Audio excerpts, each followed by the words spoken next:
तुमचं स्वागत आहे. साहेब आहेत का? हो आहेत साहेब. साहेबांना भेटा. नमस्कार. या मंडळी काही काम होती का? हो आम्हाला बचत करण्यासाठी बचत गट खोलायचं होतं. आणि आम्हाला वैयक्तिक कर्ज सुद्धा घ्यायचं होतं. आणि मला दर महिन्याची बचत करायची आहे. या तुम्हाला मी बचत गटाची माहिती सांगतो. 10 जणांचा गट तयार करा. समजा तुमचे पैसे 1000 जमा झाले तर बँक तुम्हाला दुप्पट कर्ज देईल.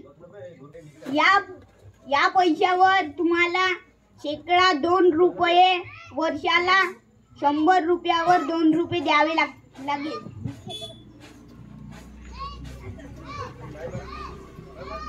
ठीक आहे, मग आम्ही निघतो. आम्ही येणार पुन्हा बचत गट तयार करून. धन्यवाद.